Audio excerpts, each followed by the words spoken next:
Good morning. Ayun, may discovery ako. Next discovery. Hindi, kasi may pinunta akong store.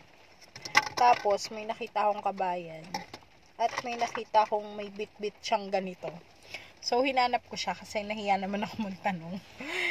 Tapos, grabe, ang sarap. Ito siya. Nakaka-addict, diba?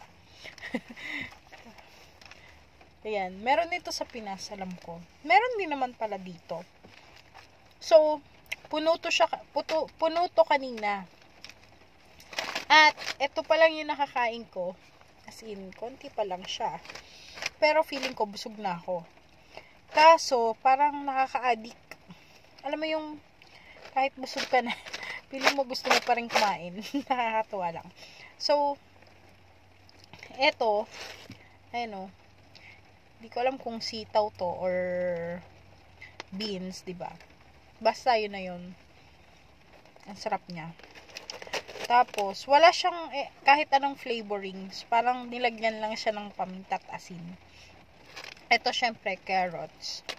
Ito ay kamote. Tapos, may nakita ko dito na parang naubos na siya.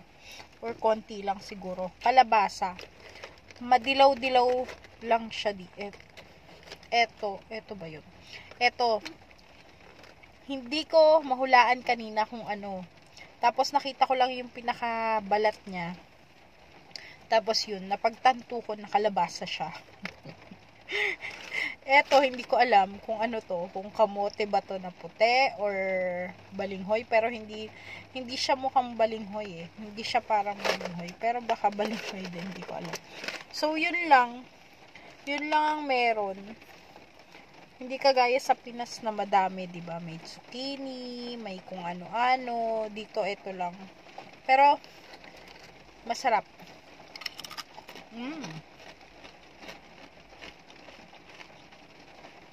Super crunchy.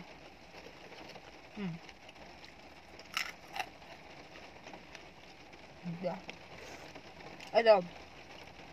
Guys, ito may buto pa. Ha.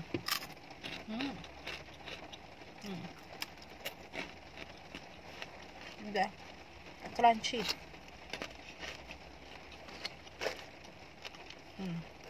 Ito carrots. Diba?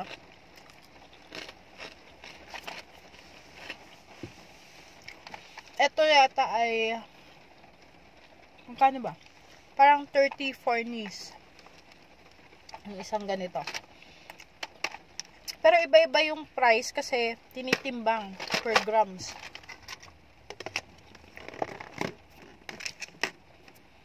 So, yun lang for today. Hindi buhok pa.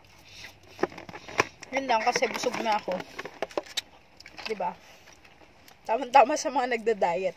Hindi naman ako nagda-diet, pero tama-tama. Sarap. Yun lang.